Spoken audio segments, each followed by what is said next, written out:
For you building your agency, My first hire was a social media manager. nothing really matters now, does it? It's like this really is just a game we're playing. I'm not from here. And I moved around a little bit before coming back here. Well, it's people are either running away from something or running towards something. I was looking for a solution for a lot of my creative friends who were dealing with the same problems. So they're sitting down with Jen Hartman with Neat the Agency, Loft Studios, and Pitch Please coming soon. Kind of already up, but we'll talk about that during the podcast. So Jen, say hi. Hi, I'm so excited to be here. I know. So I don't see a lot of entrepreneurs locally, and I don't see a lot of entrepreneurs who like creating content. And you fit both categories. I see you post a lot of stuff. You're always on your stories, keeping up. I don't watch a lot of entrepreneur stories, but yours are funny because they're so like, this crazy thing's happening. I want to jump off a bridge. Don't do it. And I'm like, I feel it. She's saying the thing that I want to be saying. Yeah, I'm very honest online. I used to be very self-conscious about how I was showing up on Instagram stories, and I would post, well, I guess I would record and re-record the same story 6 times before I pressed live on the story. And now I'm like, first take, it's fine. Doesn't matter what it looks like or what I sound like. We're just going for it. And people tend to like my content a lot more now that it's less curated. Yeah, no, absolutely. Now, for you, how much of your leads driven through organic socials? Ooh, that's a good question. I would say that 90% of our leads come from my LinkedIn. Okay. And so whether it's inbound or outbound, a lot of it is LinkedIn focused, though I'm very active on TikTok and we're very active on Instagram.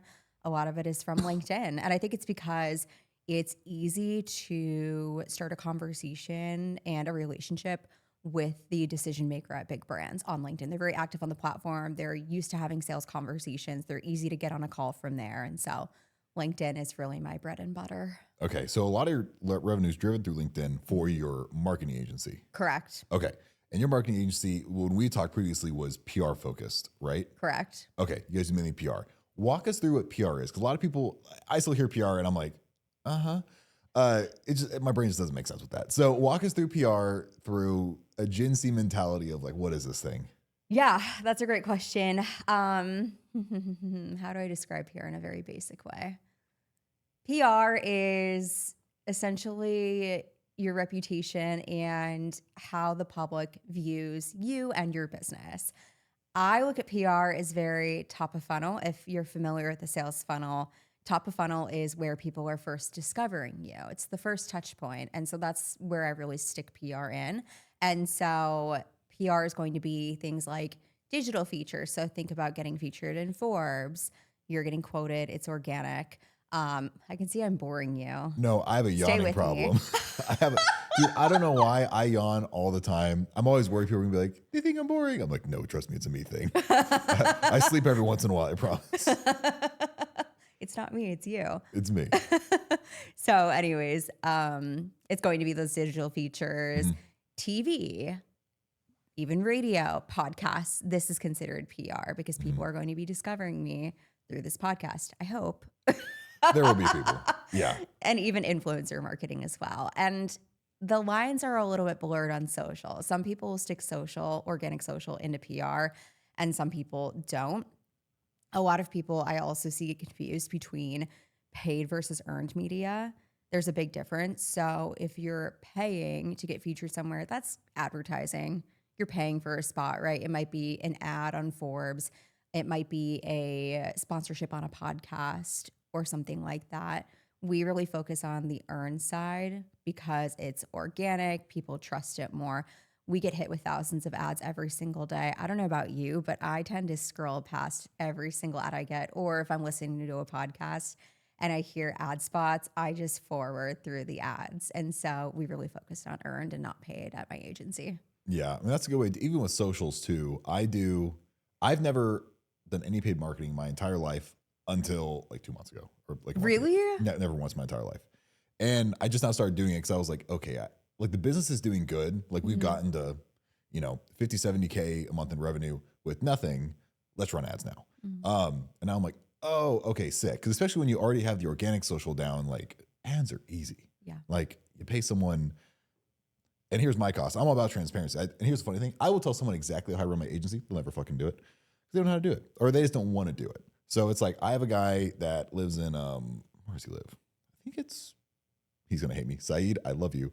Forgot where he lives. Same Saeed. $200 a month. I upcharge it. Charge $600 a month for ads. That's great. Especially when you start running agencies, you're like, oh, okay, life's just upselling. So we're just finding labor and then upselling it because you got the system right is what you did. So for you building your agency, when were you like doing it yourself versus like, okay, I need a team now, and then walk us through that process. I was, let me think for a second. How long did I do that by myself? I was a solopreneur for the first 9 months in business. And then I remember hitting a point where I was being pulled in too many different directions. I was working on client projects. I was booking sales calls for myself. I was creating content. Do you remember the revenue you're at when you were like there? I believe I was around 8K a month. Okay. And I felt like I had made it. Yep. I was like, I am a wealthy, wealthy woman. And it's so funny looking back because I didn't have expenses because I didn't have team members. So that 8K a month was going to me. And that was the most money I had made in business. And now I don't make nearly as much money. It's so funny because people look at my business and they think, oh my God, she must be like rolling in the dough. No, like there are months where transparently, I just haven't paid myself. Like I'm on payroll, but I've been like, ooh, you know what? It was a really tough month for us. My payroll go, like my salary gets cut immediately. You know what I mean? And like, I am not the highest paid person at my company, which is crazy as a CEO, but I want to pay my team members well. I want people to stick around, and I don't necessarily need a massive salary at this point in my life. My cost of living is fairly reasonable, and I have multiple businesses, multiple revenue streams. So I don't need to like take a huge cut from my own agency. So anyways, yeah, first 9 months, solo, felt like I was rolling in the dough there for a little bit. My first hire was a social media manager. Great hire for me at the time. People always ask if you could go back and do anything different in those early days, would you? No, I'm so glad I made that hire. And she was with me for a couple of years too. From there, I hired a virtual assistant to manage my inbox because at that point it felt like every time I answered an email, I would get 3 more in return. My inbox never made it close to 0. So hiring an assistant really helped me manage that part of the business. And from there, I'm trying to think of who I hired next. I think I may have gone through a couple of virtual assistants and they kind of helped me with different tasks. It got to a point though, a couple of years in, I want to say 2022. I had like a full-blown mental breakdown in 2022. It happens. I totally hit a wall because at that point I had 9 team members. We probably had 15 clients, and I was managing my team. I was taking client calls, and I was like managing those client projects. It wasn't working. I was being pulled in too many directions once again. And so at that point, I couldn't handle it. I literally like laid in bed for a week and I couldn't move. And my husband was like, I don't think you're okay. And I was like, I don't think I'm okay either. So I was actually diagnosed with depression, which was a weird diagnosis because I never thought of myself as someone who could ever be depressed. And I didn't feel sad. Like I always thought people who were depressed were sad. I was never sad. I just like couldn't function. And so anyways, got on Lexapro, live well Lexapro. We love it. And then from there, got my shit. Oh wait, can I swear? I just said fuck earlier, so. Okay. You're good. I got my shit together, hired a COO, so my first executive, and she completely changed the business in the best way possible. We did a reorg. We looked at the prices for packages, so we upped our prices. Like she helped me double revenue in the first 6 months of working together, and she's still with me today. Lauren is like my work wife, and I love her. Shout out to Lauren if you're watching. Yeah, that's huge. I mean, that journey, I have one of my coaching clients that I was talking to last night, and he's in a similar spot where he's doing around $12K a month, and he has fitness coaching. And he was like, man, I like could take on 5 more clients, I'm going to die. Yeah. Like I just can't do anymore. You get to a point where you're just totally capped. And what happens is you start to do your clients a disservice. You do your team a disservice because you're not functioning at 100%. You're probably not even functioning at 50%. You're being pulled in too many different directions. And at that point, you're also not loving the work you're doing anymore. Like I remember getting to a point where I was miserable. Like I would look at my calendar and be like, oh my God, I have 5 client calls today. I don't want to get on these client calls. I don't want to meet with my team members. Like I started to become really resentful of the business I had built for myself. I had built a business to essentially escape corporate, live on my own terms, have the freedom and flexibility, and yet I was chained to my business. And so I remember at the point being like, do I shut it down? Do I go work for someone else? Do I sell? And laying in bed for a week really helped me like figure out what I should be doing. And having another executive just changed the game for me. Yeah. I mean, I find myself frequently in the mental crisis of, I do the Mr. Beast mentality where I just work until I break down. Where I just like, I'll work for like a month straight. Can we not do that anymore? But I love what I do is the hard part. Because know. I'm very, for me as a person, I'm hyper obsessive. Like I find something I like and I get like really, really into it. But I found with working with my team member and then my business coach is that I love selling, I love marketing, I hate systems. Not a systems guy. It blows my mind because I'm just like, everything's in my head, it lives around, it's all jattered. And I can just, it's like your grandpa when you walk downstairs and he has everything laid out and it's in a mess, but he's like, I know exactly where that screw is. That's and if you you? touch it, I'm going to hit. Yeah. He's like, that's what it is. So I hired Austin and I've probably gone through maybe 10, 12 different hires now before I was like, oh, okay, brain cells. Sick. Like, this is so cool. And I'm like, and managing expectations, like how do you manage expectations for employees being like, if you're a high performer yourself and you're like, go, go, go, go, go, and you're talking to someone and you're like, is this not obvious? How do you manage those expectations? That's a good one.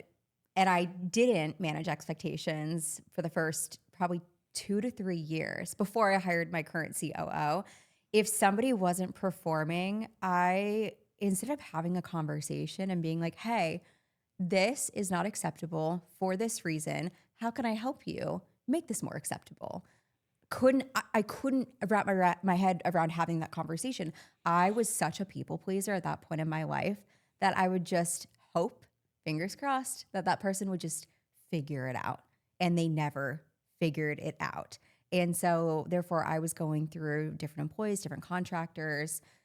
Finally, I feel like I have to give so much credit to my COO, but like she was really the person that changed my perspective on hiring and firing. And it was when I brought her on, I was like, oh, the super cliche saying of hire slow, fire fast. It's so true because what ends up happening is if somebody's truly not a good fit and they really aren't performing, they're not meeting expectations. If you keep them, all you're doing is a disservice to your team, your culture, you're bringing everybody down and you're doing a disservice to them too, because obviously it's not a good fit. And so keeping them on isn't doing anyone any good.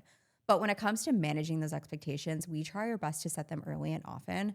So day one, we talk about what KPIs we're looking for from that certain employee. Every employee has numbers that they're responsible for.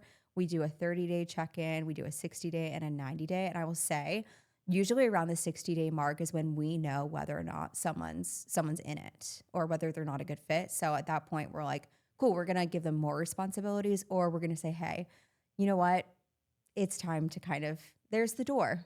There, you can leave now. It's not working. And we've done that to quite a few people over the years. But yeah, really it's setting the bar wherever you want the bar to be set on day one and not letting people figure it out themselves, because people will they're never going to figure it out. The other thing I've learned too is no one is going to do the job like I'm going to do it, because it's my business. And so I care really deeply about it. You can't expect an employee you're paying $60K a year, $70K a year to care the same about your business or the task they're doing. It's not going to happen. And so if you're doing something at 100%, expect that an employee you hire is probably going to do it at 90%. And you have to be okay with that. And if you're not okay with that, don't hire. Yeah, that's pretty huge. It's I hate confrontation with a fiery passion. I'll never do it in my entire life. And my girlfriend gets mad at me about it. A lot of people are like, Karen, you're such a pushover. And I'm like, I'm really not. But I could just run away. I could just walk away. And then, you remove yourself from a bad situation, Yeah. But what I found is that this probably isn't even the best way to do it. But I'll create an environment that's so intense that if someone's not a good fit, they just want to quit. And it kind of lets me not have to do confrontation, which is great, because every time I've wanted to fire somebody, they quit. And I'm like, thank God. I'm like, yes. Because it was, I just hate so much. It is so uncomfortable. And I've learned from my COO how to have those conversations. Also, I'm medicated now, so I'm like, Lexapro, you don't really care about it. Yeah. And that makes a difference. But yeah, it took me a long time to have really uncomfortable conversations. But I have found that every time I have an uncomfortable conversation, it forces me to level up and I grow a little bit more as a founder and as a leader. But they do suck in the moment, and I do not sleep the night before I have to have an uncomfortable conversation. Yeah, another bad. Heck, I don't even sleep if I get too excited. It's like a chihuahua, Yeah. honestly. If I have like a big client talk the next day, I'm just like, I'm not going to talk. So I couldn't even imagine being like, oh, I have to fire someone today. Yeah, no, it's awful because you take away their sense of security. And especially knowing what the job market is like right now, like you're putting someone out and you don't know if and when they're going to be able to find another job. And so it doesn't feel good. I think a lot of people who work for others think like, oh, they fire people left and right. They don't think twice about it. That is not true. Like we think long and hard about those decisions. Mm-hmm. And we hate, like founders hate firing people because also not only do we lose a team member and not only do we feel bad about it, but there's also this gap that we have in the business that we have to quickly fill or do ourselves. And so it really sucks. Yeah. Well, and that's a lot of things too of like, I'm trying to relate to people, my team members now, like why they have value as an employee. Like, this is why you're here. And if you didn't do this, like a podcast studio manager, if I didn't have you, the next day I have to come in and then run a podcast myself and do billing and do the CRM and do sales. So it's weird too, because I've had people be like, Cameron, I just don't know what you're doing. And I'm like, do you want me to like sit down and like give you a 6-hour conversation of everything it takes to run a business? Because I'll gladly do it. And it's almost setting. So that's one thing I do like. So I hired my new podcast studio manager. He used to run Crunch Fitness. Oh, cool. Yeah. So he ran that business. They had like, I don't know, like 2,000 members. So he's used to like high pace, people are stressed and it's crazy, which I was like, great, that's me. I was like, come in here. But it's been such a huge, and he made like his first sale. I've never had an employee like make a sale for me. So I was like, oh my God. I was like on the phone and my girlfriend was like, oh, don't you like your boyfriend? And I'm like, hell yeah. I'm going to kiss right now. This is great. That is so exciting. Okay, so wait, no, I have a question for you. Mm-hmm. Now I'm going to be the podcast host for a minute. What are you doing in the day to day? Like, what have you taken off your plate and what are you still responsible for? So I've offset, what's it doing? My goal is to basically just be the face and just do sales. That's all I want to be doing. Austin's taking over all the operations. I'm still managing billing right now, just because he's not super familiar with our like billing platform and everything. So I have to make sure that's good. So I manage billing. I'll do sales. I do outreach, just basically growing the business. My goal is like bring more revenue in end of day. Other than that, everyone else is kind of running everything. I don't edit a video ever. I don't upload anything ever. Keeps me pretty available. I actually picked up a new side hobby, which is a little interesting. Making a reptile collection. I don't know. I don't know why. Where did this come from? Dude, well, so I was younger, I wanted to be a marine biologist, and I was like, because I love nature, all into that stuff. You live in Kentucky. Yeah, right? I'm so confused right now. I'm confused too. But basically, like, because I got to a point where I was like, man, I probably worked every day for maybe 10 years straight, from like 18 to like 20, 25. I just didn't stop working. Own multiple businesses, start doing the thing. I worked in film too, and working in films like 14-hour days, 15-hour days. Mm-hmm. So I was like, okay, what else do I want to do with my time? And you get to a point, I'm not sure if you've gotten to this point yet, where you're like, it's just money. I don't really care about it. Like, because once you proved yourself that you can do it, you're kind of like, okay, like if it doesn't work out, I can do literally anything. I'm there too. Yeah, I would say like 2 years ago, it hit me that, oh, if the business burned down tomorrow, I would just start another business. Like I have the ability to make money and I could probably jump into it. I mean, I have jumped into other industries and I've done well. So yeah, I think a couple years into entrepreneurship, you do have that realization of like, wait, I can make money doing anything. Yeah. Well, and that you're a skilled individual, because a lot of people, and this is where it comes down to feeling bad about firing somebody, it's because you just know they're not, nothing against them, they're not as valuable as they think they probably are. Yeah. Because being a really valuable asset is so hard. Like that takes a lot of work to like bring a lot of value to a company. Yeah. Like when I worked in businesses, people would pay me more money just because I was doing a good job. I never asked for a raise once. That's when you know you're a good employee. Yeah. Like you're a good employee when the boss is like, dude, can I give you more money? Yeah. Because you're killing it. Like that's your validation. They're not gonna, because if you own a business, like if I'm a business owner and I have an amazing employee, why would I not want to give them as much money as possible? Exactly. Yeah. So someone's like, have you ever had somebody be like, hey, I want a raise? And you're like, Oh, plenty of times. And that usually is around the time where we have a parting of ways. And we're like, ooh, they want a lot more money. They're not worth that much money. They're clearly not happy. And I know that they're probably going to look for other jobs if we don't give them a raise. And so at that point, it's better to be like, hey, you know what? Your future here is not looking too bright. Let's part ways now. So yeah, I've definitely had a lot of those conversations, and that usually when they ask for a raise sparks that conversation to happen. But the people who I think are amazing, I've come to them and been like, let me pay you more. Like, you're incredible. I don't want you to leave. Let me give you money. Let me give you a bonus. Like, let's do commission. Let's do something. Because at the end of the day, like, yeah, titles are nice and job security is great, but people also want to get paid more money.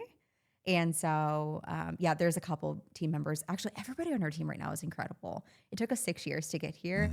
And we've had some really great individual contributors over the years, but we haven't really had a good team. And now 6 years in, I'm like, no, we have a great team. And I don't want to lose a single person on our team. And so myself and Lauren, we're working together to try to figure out, like, how can we give raises? Who can we give bonuses to? Like, how can we reward everybody for doing such a good job?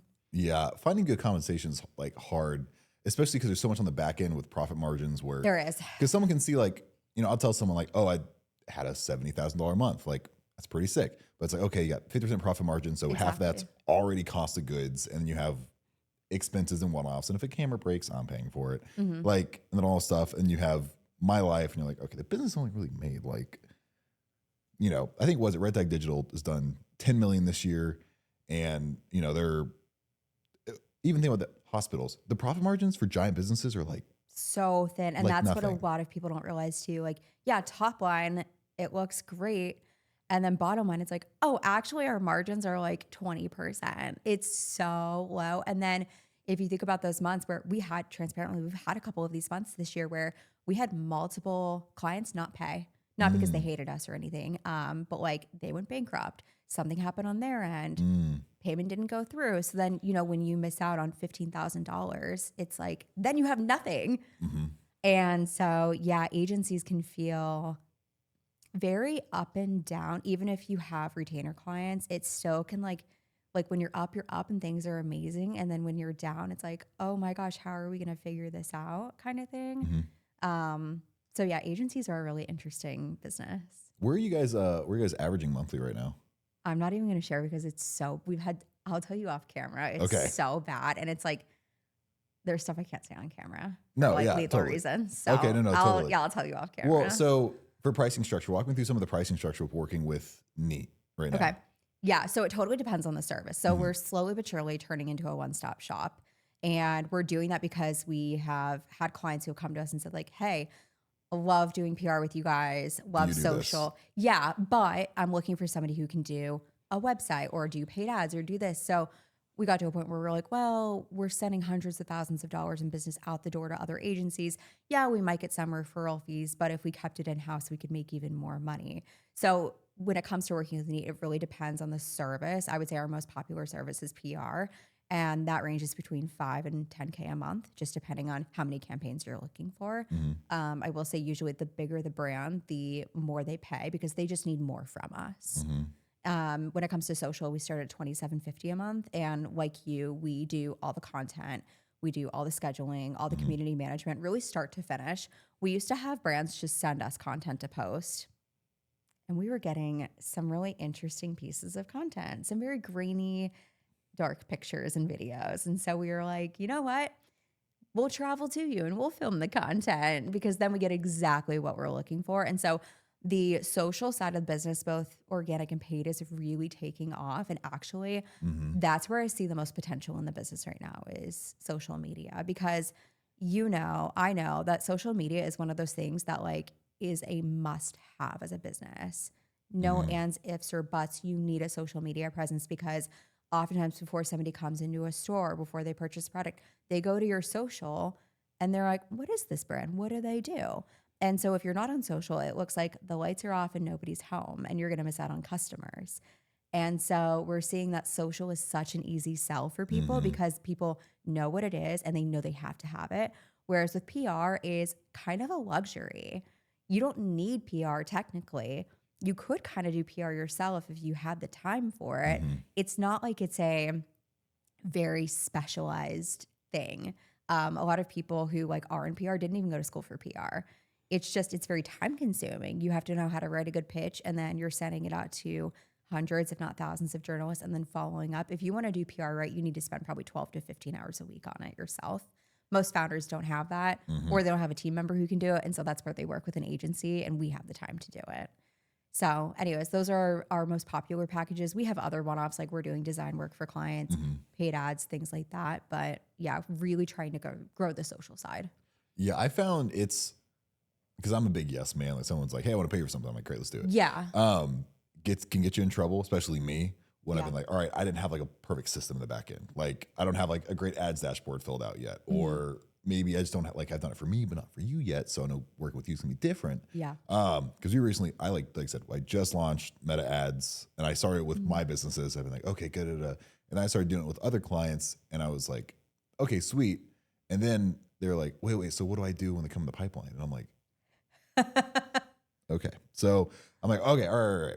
I'm dealing with people that know nothing about marketing. Yeah. I need to do a whole new system now for them and build out a whole new process for like what this looks like. Cause I'm gonna show you guys structure paid ads, but I just, like I said, just do a flat 600 a month for just Meta. We run it. You do the rest. Like we'll get people in the door. It's always funny when business owners are like, oh, I have to call these people. And I'm like, the likelihood you close somebody is like 100 times higher if you call them in the first 5 minutes. So call your lead now. Like I'll do your automated follow-up and email campaigns, but like, dude, let me tell you, in my business, I'll be like, yeah, I get 5x, 10x ROAS sometimes. And Yeah. like, how do you do that? Amazing. And I'm like, because I care a lot. Like I'm in my CRM daily. Yeah. So with you guys, are you like prompting your clientele like, hey, this is the process? Like what's your paid ads process right now? So I'm pretty removed from everything. So I love when people are like, what's your process? I'm like, I don't know. I haven't worked like in the business in a couple of years. I couldn't even tell you about our process for things, which is terrible. I truly at this point, so the reason why I was asking you what you did in the day to day is because I was curious based on like, I wonder what he's doing versus what I'm doing. So I truly at this point am only taking sales calls for Neat. And I love it because I'm pulled in so many different directions with other businesses and I'm pretty good at sales. And so within 20 minutes, my close rate is pretty high. Like I can figure out what somebody needs and put them in the right package. A lot of people get funneled in and they think they want PR, but I'm like, you don't even have social. Like have you run paid ads before? Like, do you have a website? You know what I mean? Yeah. Like I can kind of figure out where somebody needs to go very quickly and I can establish trust and put them where they need to go. But like, as soon as like I get off a sales call, I'm like, hey, COO Warren, they need a contract. They need an invoice. They need XYZ. You go and do your thing. So yeah, I'm really not involved. And so I love when people ask questions like that. I'm like, unsure, not sure. Figuring it out, doing the thing.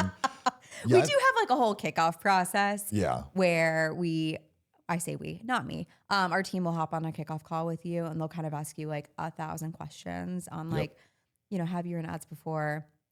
What have you been doing? Let's pull up the back end and look at Ads Manager and see what's going on. Like that first call is very heavy on the questions. And then from there, I know our team develops a strategy for approval. And then we get started usually like 4 weeks later or 5 weeks later is when we start running ads or posting content or whatever it may be. But yeah, beyond that, I know magic happens and it's great.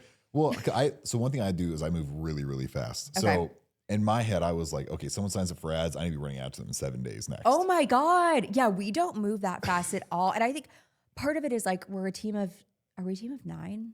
Yeah, I think we're a team of 9. And so like I've noticed that the bigger the team gets, the slower. And I hate being slow. I know, I do too. And like, this is one of the things that people hate about agencies is the speed is just not there. And when we were a smaller team, we had the speed, especially when I was involved in the projects. I could move very quickly. And now that I'm not involved, and now that we have, more clients, more team members, things are just slower. And yeah, that is the one thing that kind of sucks about a growing agency. Yeah. And that's one thing that me personally as a person, I hate. Like I made my agency because I was like, I'm tired of everyone being so slow. Yeah. Like, why does it take 90 days to pay an invoice that I sent you? Like, I want to be known as an agency that's like, hey, you text, we're done. Like it's done in 24 hours. People are going to love that though. Like, I feel like that's a good selling point. If you can say, hey, most agencies take 4 weeks to do this, we're going to do it in 7 days. Yeah. That's amazing. Yeah. But it requires a lot of hierarchy players who are similar ideology, because I want to implement things in 7 days. Not everyone else wants to work 7 days a week. That's fair. And so it's like finding those key players. I mean, man, I found Austin's the only guy I know who's like, oh yeah, weekends, let's do it. I'm like, sick. Most people are like, oh, I have to like hang out with my niece or my nephew. And they have a life. Yeah. And I'm like, what do you do that for? You are so like, you are Mr. Beast in Louisville, Kentucky form. Just like the way you're talking, like your mindset about business. I feel like you guys could be best friends. I learned a lot from it. I mean, super smart in business, because I always like, I'll take people doing things at a really high level and break it down and like, okay, this is how they're doing it. Let me just reverse that and do it for me. And it just works. So I'm like, okay, great. And that's why I love having conversations with other entrepreneurs, agency owners, whoever it is. Because in my head, it's like, there's no competition. Like there's so many people in Louisville.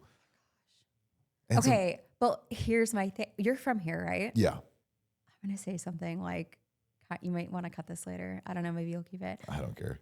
We've worked with over 300 brands in the last 6 years. We have only worked with 5 Louisville brands. It is so hard for me to sign clients here. Something about not being from here. I didn't go to high school here. And so when we start down this path of having that conversation, you can just see like a wall go up. Like, oh, she didn't go to St. X Trinity, Sacred Heart, whatever. And I just feel like people from Louisville love to work with other people from Louisville, which I totally understand. There's like that trust factor built in. So we have a really easy time setting clients from the coast, but a really hard time setting clients here. That's funny. I've talked to a lot of agencies and they're like that too. Like not a lot of agencies have signed a lot of local people. Really? I also joke and I say like, if we only did business here, we would be out of business. Yeah. Because it's just like, I mean, you're an agency too. It's quote unquote expensive. I think expensive is relative, but yeah, like working with an agency is not cheap. And I think that companies who, are making less than $1 million a year, $5 million a year in revenue have a really hard time justifying that expense. Yeah, it gets hard. And funny enough, all my clientele's in Louisville. What? Everyone works in Louisville. And I still get a crazy amount of leads every single day. That's wild. I'm good for you. Yeah. Well, and it's just funny. But I think for me is I've done so much local marketing and I've done so much locally of like, I've had warehouses, I've had businesses, like I've been a local staple for a while and I've never tried to go anywhere else. Okay. And I think that's what's helped a lot is that I've just stayed here and I run ads just here, just for like ads for personal awareness for me. Okay. People are like, oh my God, like I bought a car and the guy who sold me my car was like, I watch your stuff. Like, I love you. And then the owner of the car dealership came up and was like, I love your stuff. And I was like, this is great. I got a great deal on the car too. But I think that's where being like, so everyone I have is a local service-based business basically. Okay. So getting those people, they see the content, they see that I'm also a local service-based with a podcast studio. It makes that connection factor. And I found that really well. I don't know how to figure out how to sell to people who aren't here though. Like getting people in Indy or all these other places, it just doesn't, like that doesn't click with me yet.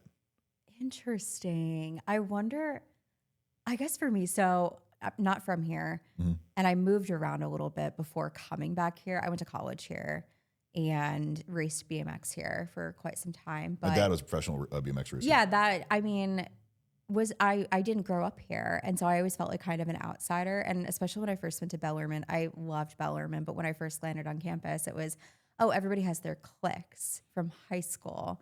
And so like they came in with those friendships. And so I always felt like I was trying to work my way in and I still haven't done it.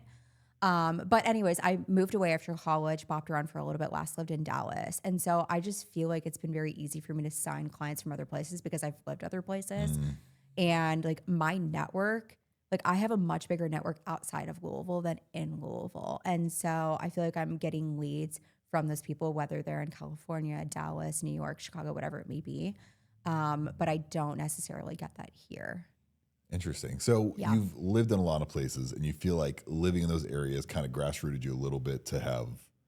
A bigger network. And like I will say, living in Dallas, and especially for the tech company I worked with, a lot of people I worked with went on to work for Meta, Google, whatever it may be. Like they wanted to work for like these other really big, massive companies. And so like they've continued to like talk to me, send leads my way and whatnot. But yeah, my network just looks a little bit different, I think, because I didn't grow up here. Yeah. See, I'm always looking for strategic ways to make partnerships to leverage the things that I'm good at and then someone else is good at. Yeah. So like, for instance, Jason owns Common Ground. I partnered with him. I literally just DM'd him and was like, hey, let's talk. Like, just say hi. We had a conversation and I was like, dude, a podcast studio would kill Norton Commons. Mhm. He's like, what the heck? Why? Why would you? This is such a random thing to bring to me. And I'm like, okay, whatever. He hits me back like 4 weeks later. I was like, can we do it? I was like, yeah. So I literally set this whole thing up in 30 days. So renovated the floor, the garage, everything. And we got it going and we already had clients sign the first day of launching. And I was like, okay, sick. This is a need. But it was a partnership. So I was like, let's go to a co-working space with existing members and put a service that they probably want to use. Mm. And then it starts crushing. Yeah. So for you, where have you found, or have you had any strategic partnerships where you're like, oh, this has helped me 2-3x my business by just making this partnership with this person? That's a good question. I wouldn't say 2 or 3x, like anything that crazy, but we have had a few individuals who are maybe like consultants who have sent business our way where they're really good with strategy, but they don't want to do implementation. And so we'll get clients from people like that because they trust us to handle the implementation part of it. And then happy clients, of course, are a good source of referrals. But do I have like one individual who has really sent like tons and tons of business our way? Not so much. Oh, you know what has worked actually? We're connected, which is now funny, me freezing money, but we're connected with a couple of VCs and we will give discounts to their portcos. And so we'll be like their go-to PR and marketing agency for their portcos. And we'll give them a 10% discount on services. And so we get leads that way, which has been a really interesting lead source. But it's great because those portcos have raised money. They have more money to spend. They understand the value of working with an agency. And they already have a trusted agency they can go to. Yeah, Us. that makes sense. There was another company I was talking to. They've done, what was it this year? I think 500 million in lending. Killer lending company. Interesting. Yeah, his name Thaddeus Voss. Definitely connect with him. But he was like, okay, when you give an SBA loan, you have to circle in marketing a part of that. Yeah. I didn't know that. So I was like, okay, do you have a marketing agency you work with? Like, oh, we have some stuff, but not like anything official. And I was like, okay, what if, and I was like, all right, this is a lever I can pull. Yeah. So I'm always trying to figure out what levers can I pull with a partnership and be like, all right, let me do this with you. I even have clients too where I'm like, dude, your product's so good. Let me market it for free and give me a percentage of all the sales. And some of them, it's funny too, because the existing clients I have are like, don't ever do that with Cameron. He'll bleed you dry. Like he sells way too much. And then other clients are like, yeah, let's do it. And then afterward, they're like, I should have done that. And I'm like, I know, but it works. Have you ever done that with any of your clients? Been like, hey, I'll do a commission while your sales, but I'll market for free. No, I haven't. It just hasn't made sense for any of our clients. We had somebody like last year. I'm not going to say who it is because they were a local brand. Yeah. And they're like pretty well known at this point. But they like refused to pay us. They were like, we don't want to pay you. Like we want to do like rev share. So like if you do social, it's like every customer who comes in from social, like you'll get 10% of that. And I was like, how do you plan on like tracking? Like, what's the attribution rate? Yeah, on the back I'm end? like, I don't trust the attribution process with this. And so I said no, because I'm like, at the end of the day, I just think tracking is going to be a nightmare.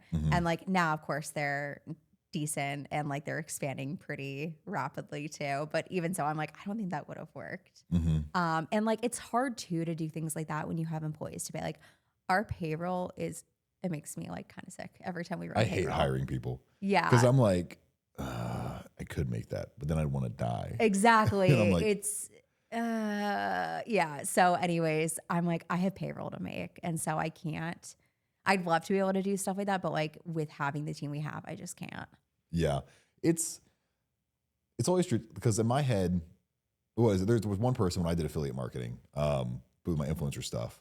He had a blood work company, and the deal with the blood work company is that every affiliate that I sign on, I get 3%, and if they sign on an affiliate, I get 3% of that too. Oh, that's cool. Forever. So I still get like commissions every day, like $50, $100, and I'm like, he buys me lunch every day, basically. Yeah, that's nice. Through doing that. So I reached out to him, and he was even like, hey, you want to like have equity in the company? And I was like, no. And I was like, I probably should yes. Should have said yes. Yeah, Definitely. you should have said yes. I should have said yes. I was like, no, it's fine. But I was like, okay, that's a great way for an agency in my head because it's super straightforward. Yeah. I've worked with them for like a year and a half now, and just offset retainer client. I'm like, dude, we can do something different. Like if you're like, hey, you don't want to front the cash, but just want to do the marketing, this is a great fit. Yeah. So do you have any clients right now where you're like, I love them as people, and if you could be like, let's do more together, you do more with them? I love our clients. They're all so great. That's like mom response. I love all my kids equally. Lies. That is never true. Never true. Yeah, all of our clients are great. Would I want to do anything like that? No. If it was just me, I'd say yes. But I'm like, But with payroll, I just can't. I can't even. It's so funny. Like the bigger the business grows, the Neat specifically, not my other businesses, but the bigger Neat grows, the more I'm like, I become way more risk adverse, which is so not like me as a person. Like I used to always risk it to get the biscuit, whatever. Yep. If it was like BMX racing, of course that's risky. Starting a business, I left corporate with $3,000 to my name and we had just bought a house. Like I used to be so risky. I would try anything. And now I'm like, oh, I have people to take care of they have families, they have kids, they have mortgages. And so now I don't make risky decisions anymore with the business. I try to take the safest route possible for the sake of, I know I have people to take care of. Has your growth changed from being risk adverse to? Yeah. Okay. So Yeah. it grows less or more? How's Less. Like we used to double our revenue year over year. And now we definitely don't do that because I'm making way safer decisions. I'm also like approaching leads a little bit differently too. Like I really don't want to work with someone who wants to pay us $500 a month. I used to say yes to everything, right? Because money is money. And now I'm like, well, that doesn't make sense because one, it's not enough money. Two, like they're going to be the worst client in the world if that's what they have to spend. And so like now our sales process is a little bit longer because I'm looking for people who are going to pay us closer to that $10K a month where we're doing social, we're doing ads, we're doing creative, we're doing PR, like we're combining a bunch of services and becoming their agency of record. So that relationship takes a little bit longer to build and convert. Yeah. One thing that I've gone a little separate from most full service agency route is I used to, like I said, I said yes to everything, and now I'm like, I don't want to do it. Like, I don't really want to do your website. Yeah. I'll tolerate ads because I'm like, it's social and they bleed together really well. But outside of socials and ads, I don't want to touch your business. Like I'll do business consulting, which is a different deal because it doesn't add on. Because in my head, I'm like, okay, what's workload I can add on to my team? I can do a business consulting deal for $10K. I'll do that all day. Yeah. Because it doesn't bring on any like extra work for my team. But I just know if I keep stressing my team out, they're not gonna react the same way I will, and they'll start to break down. Yeah.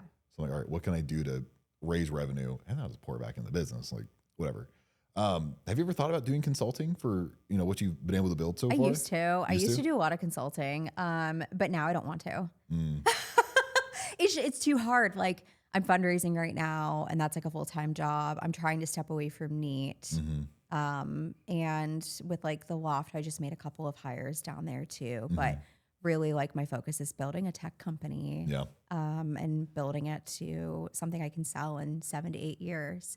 And so with that, I don't want anything else on my plate. Like I used to even be an adjunct. I was an adjunct professor at my alma mater. Go Knights. But I can't even teach right now. Yeah. Now, I don't even know what an adjunct is. Is that just a professor? It's a professor. Yeah. Okay. Yeah. Okay. Professor. Yeah. I could never imagine doing that. I love teaching. In my head, my like ROI for my time would be like, how's this? You don't make any money. I mean, like, yes, you get paid, but like when you break it down, you're making like $5 an hour. Like you're really not making any money. Yeah. But I love it. So I have like my second career. So I'm going to sell everything. I'm hoping by like 38, 39. I'm 31 right now. Okay. And at that point, I am probably going to go back and teach. And then I'm also going to get my doctorate because I love school. Okay. And in order to be like a full-time professor on track for tenure and all the things, like you have to get your PhD and you have to do research and things like that. And so like that to me is really exciting. And then I also want to write a book too because I love to write. Okay. So that'll be me at around 40 and beyond. Okay. So you want to write a book, be a what are you going to teach? I would either be in the business school because I have my MBA and Okay. like obviously I'm building businesses. So either something in the business school or something with like right now, well, I don't teach right now, but when I was teaching, I was in the communications department. And so maybe something within comm again. Okay. So professor, write a book. What was the last one? Professor, get my PhD. PhD. Yeah. The Tyson professor. Okay. Yeah. And that's like, you have it. You have everything. Yeah, like that sounds good. And because at that point, money won't matter. Mhm. So it doesn't really matter like how much I'm getting paid from teaching. Maybe I'll like open up a little bookstore, coffee shop situation. But yeah, I see a lot of people who sell their businesses and then it's like really exciting for a second. And then they're like, wait, what do I do? Then they're depressed. Then they're really depressed. Like people don't talk about that side of things as much, but it is a real thing that happens. And like, I love to work. Mm-hmm. I love to be productive. And I think that humans are meant to like be productive. And like, there's a reason why when people retire, they die quicker. I'm not trying to die. So I will be productive. And of course, like I'm training for a marathon right now. And so like, I'm going to keep doing that. Maybe I'll do an Ironman in my 40s. I don't know. So yeah, I am going to have a full life after I sell all the businesses. Yeah. That's one thing I like to do is put myself in the mindset of if I had everything I've ever wanted in the world, what would I be doing with my time? Yeah. And then why am I not already doing that thing? I love that. My husband and I were playing this game the other night. We're like, well, what would we do if we just like, I don't know, like retired and we could do whatever. And I was like, well, I would actually babysit penguins at the zoo. He's like, what? I was like, I love the penguins. Yeah. I just want to go babysit the penguins. And he's like, that is the weirdest thing ever. And I forget what he said he would coach golf because he loves golf. Yep. And he's really good at it. So he's like, oh, I'd probably like a golf pro or something like that. And I was like, yeah, like maybe I would just go back to school and I'd be a forever student. So we were just like going back and forth on like all the things we would be doing. But he's like really banking on me I'm like his retirement plan. So yeah, Yep. he has a job right now. He makes good money. He likes his job, but he's like, okay, like he's an investor in my bit. He was my first investor at on Pitch Please. And so he's like, when you sell, then I'm just gonna retire and go do something fun. Yep. Yeah. It's always because you have all these, in my head, there's all these high performers out there, and I've connected with them, I've been able to talk to them, people doing just super high level things. And the psychology behind like, why are we doing this? Like, why are we working so hard anyways? And we're all going in the same place. Like, what's the reason? And then you start getting a little more philosophical with it. And for me, it makes me a better salesman because I'm like, okay, if I can break down the human psyche, I can sell even better now. Yeah.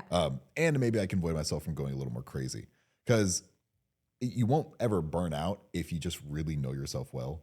And I feel like that's how I've been able to work so much is that like, if I'm ever like, hey, I'm going to go to Atlanta and, hang out with a whale shark for a little bit, just do it. And I did. I looked at my girlfriend. I'm like, we're driving to Atlanta today. She's like, stop. What? I'm like, That is yeah, so I want to funny. see a whale shark and hang out with penguins. I want to see a whale shark get in the car we're driving. Yeah, it was great. But and that's the thing. People don't realize, and I forget this all the time. I'm like, wait, I'm an adult. I can just do You things. can do now. whatever you I want. can just do things. It's so weird. It's so weird. My parents aren't like, oh no, you're allowed to go to your friend's house tonight. So I'm so conditioned to be like, can I? Like, May I please? may I please? And I'm like, wait. I have money. I can do stuff with it. It's crazy. I can like eat places. And then you start to realize Outback has the best filet and don't pay more than like $45 per filet. Hot take. Now that I like have been eating out at nicer places, I'm like, dude, this is stupid. Why is food this expensive? It is crazy. It's so crazy. And you have all these like rich people going to like nice restaurants. And I'm Yeah. like, I could just have this at like Outback or. That's what I tell my husband too, because he loves to eat out. And I'm like, I'm not really, so I can't eat gluten, soy, or dairy. So like my experience eating at a restaurant is like more frustrating and like not fun. Yeah. Whereas he can eat anything under the sun and like not die eating it. Yeah. And so for me, I'm like, I don't really like eating out a lot. Like there are some places I like going, but I'm like, you're literally paying for the experience. The food, in my opinion, is never like that good. Yeah. Not that I'm like a good cook. My husband cooks, but I'm like, you can make a steak better than this. Like I've tasted steaks that you've made that are better than this steak. Yeah. And so, yeah, I feel the same way. It is funny, like thinking about money and how everybody likes to spend money. And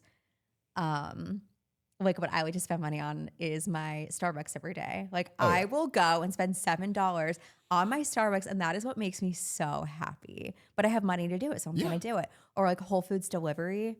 I freaking hate grocery shopping. I hate it. But I will pay for my Whole Foods delivery and I will get good food. So yeah, just like seeing how I've spent money over the years is so funny. Like now how I value money and what I spend money on is so different than what I spent money on when I was younger. Yeah. I mean, I remember when I was like really young, you like go to Target and I'm like, I don't know if this card's gonna work or not. Like, Yeah. Oh yeah. we're gonna figure this out right now. Like, let's do it. And then you're like, I can buy anything here I wanted. And you're like, oh, okay, like nothing really matters now, does it? It's like this really is just a game we're playing. Which honestly I feel like makes you better at business is when you care less about the outcomes. Yeah. And now you're just playing the game just to be better at it. Yeah. No, I like that. I think for me, what I've noticed too is like I've always been the dumb one growing up. We're gonna go like childhood trauma for a minute. Not that I have like too much trauma, but I had a really smart brother growing up. And I was always the dumb one. And my parents were always really worried about me. Mom and Dad, I turned out okay. We're doing good now. Like proof. And so I always felt like I had to prove myself. And so now owning businesses, I still feel like I'm like proving myself in a way. I'm like, I am smart, I am capable. And so like my thing is feeling dumb and like I'm not good enough. And so like I overcompensate and try to be really successful in business. And I've learned this through therapy. Oh yeah. Oh yeah. You can, that. And so that's what keeps me like going. Like if I didn't have that voice in my head saying like, oh, you're so stupid. Like, I don't think I'd be where I am today. You know what I mean? 100%. Like I need that to like keep going and doing well. If I was smart growing up and everything was good and whatever, I don't think I would be where I am. Well, it's people are either running away from something or running towards something. Yeah. So no matter what the human psyche is doing, one of the two. And when you acknowledge what that is and you give it some idea, you're like, oh, okay, I get it now. Yeah. And then you can start to work on detaching from that, like, oh, okay, maybe, I have proven myself. I've done it. I haven't gotten there in therapy yet. Still working on it. But I resonate with that a lot because, I grew up with a brother and sister who were professional figure skaters at like 11 and 14. That's they cool. Traveled the world, did that. They were like pro athletes. And I was like playing computer games in my room. Like, I'm not doing anything. And I was like, shit, I gotta like do something. Because like they did these things so young. And I'm like, no, I gotta probably. And then of course, everyone in my life is a super successful entrepreneur, like every parent. So I was like, That's cool. yeah, so they all own their own businesses. They always have. Okay. And they kill it. So I was like, I need to like do something. And that's definitely my driving force. But as it's like funny, the more and more I make it, the like less and less I care about making it. Yeah. And I'm like, I gotta like really find passion in other things too. So that's where you're probably where you're at, where you're like, let me keep, especially when you like when you're not needed in the business, you're probably like, you guys don't need anything? They're like, no, we're good. And you're like, okay. It's so strange. And I think that's why I started or bought other businesses because I needed something. And so like bought the Loft last summer. Now the Loft is good. Like things are moving and grooving. Loft doesn't really need me. And so earlier this year, I'm like, well, I could start a tech company. Like how hard could that be? Hard. Really freaking hard, especially with like fundraising on top of it. And so I feel like I'm always going to be like that, where it's like, okay, great. I've like done this. Now I can remove myself. Now I can go on to the next thing. Yeah. Well, what is next outside of pitch? Pitch, please. Oh my gosh. I'm so focused on pitch, please. That's going to be my life for the next 8 years. I don't think I'm going to be doing anything else, especially with fundraising. I've been told like I'm going to be fundraising from now until like basically up until I sell the business. Yeah. And that's my full-time job for the next 8 years. And yeah, really just getting that up and running and scaling as quickly as possible and trying to find product market fit very quickly as well and really making different iterations of the platform and building out the enterprise version. I know we were talking off camera about Pitch Plays, but Pitch Plays is an app that helps creators instantly find and pitch decision makers at their favorite brands. I had never anticipated starting a tech company. And then earlier this year, I was looking for a solution for a lot of my creator friends who were dealing with the same problems, couldn't find a platform. And so that's when it was like, light bulb moment, maybe I just start it myself. And then going through the process of getting different quotes from dev teams, I was getting quotes anywhere from 25K all the way up to 250K. Crazy, crazy, crazy. But it's so funny because when I was looking, I don't even know if like a Lovable was out at that time when I had first started looking for dev teams. And so vibe coding was like kind of just starting, but vibe coding is so much bigger today. And so I honestly think my costs would have been lower had I waited a little bit longer. But for me, it's like speed is so important. Like you, speed is very important. And like getting to market as quickly as possible was very important to me. And so I just found a team that I liked and like got started on it. But yeah, back to your question, nothing is next. Like I am heads down, Pitch Plays for the next 8 years, 10 years. We'll see how long until it sells. But yeah, it's going to be all consuming. And then personal life, I'm training for marathons. Multiple marathons. Multiple marathons. We're house shopping. I don't know. You guys can do, what part of town do you guys want to move to? Okay, so here's where we disagree. Me and you or someone else? My husband and I. Okay. I have a husband. A lot of people I don't even know I'm married, but I have a husband. He's great. My first investor at Pitch Plays. Like he just is my biggest cheerleader. He keeps sending me Zillow listings for like out of Middletown and beyond and like Crestwood. Oh, not okay. So not like around a lot of people. Yeah, I'm like, You need stimulation because ADHD. yeah, I'm like, I want to go maybe like to Seneca Park or maybe the Highlands. I'm like, I mean, I love our house right now in St. Matthews. We have the best neighbors, even though they live 10 feet away from us and we can like hear them. I love St. Matthews. And so I really don't want to move out of the area. But he's like, we could have a bigger house. We looked at houses. Oh my God. We looked at a house that was like 3,500 square feet and the basement added on another 1,200 square feet. And I was like, what are we going to do? There's 2 of us and a dog. You got to think about like cleaning too. And you're I'm like, like, got to clean a whole house now. Yeah, I'm like, I hate cleaning. You hate cleaning. And so we have like a little tiny house in St. Matthews. It's probably like, I don't know, maybe 1,800 square feet. And I think it's perfect because again, we're not having kids. And the only time it's inconvenient is when we have our families down. And then it's like, ooh, like it's a little cozy in here. But I also don't want to buy a house for the sake of hosting our families once or twice a year. It just doesn't make sense to me. So anyways, that's the current disagreement is he wants to move out. I want to stay in and we need to meet somewhere in the middle. I actually really love Norton Commons. Like I would maybe move out for Norton Commons. Norton Commons is nice. It's cutesy. You don't have to leave Norton Commons. No, you Like, basically there's live in everything here. here. There's a Publix down the road, but we'll see what happens. We're not in like a huge rush because, again, not having kids. So like, there's no big like motivation to move tomorrow. Yeah. So we can really take our time and find a house that works for both of us. For someone who lives, because I live here and the Highlands. So I have my girlfriend has a place there and then I'm here. Oh, I'm like, Because I'm like, I'm kind of just where I'm kind of at. I'm never at my house anymore. So I'm funny enough, I'm turning my house into a reptile enclosure basically. But I have another one. It's like I said, you have money, you know what to do with it, you start doing shit. But living in the Highlands, if you like stimulation, is great. okay, That's I the like thing. it. Yeah, there's people, there's things to do. I like to run. And so Seneca Park and Cherokee Park are right there. I mean, the cemetery is also really pretty. Yeah, the cemetery is beautiful. I used to live right across from the cemetery, actually, and it was. They're great neighbors. They're Yeah. so quiet. Yep. And so yeah, I just really love the area. And my husband was like, "Oh, I don't know about that one." I will say though, my car did get broken into in the Highlands. So like, But how many times? there shouldn't even be times. Now, my car also got broken into at Norton Commons too. See? So Oh, I didn't lock my car. Hopefully, it's fine out there. during the day is fine. Just, I don't know why people say like, oh, nice neighborhood, we're going to rob it. It's one thing I was like, man, where can I just go and people won't rob my car? Like it happened multiple times now. I'm pretty bad. I leave my car unlocked because I'm just super trusting. And I'm like, whatever. I do too. I just like forget. Oh my gosh. One time, actually, this is really recent. I lost my car key, but I have a push to start car. Yeah.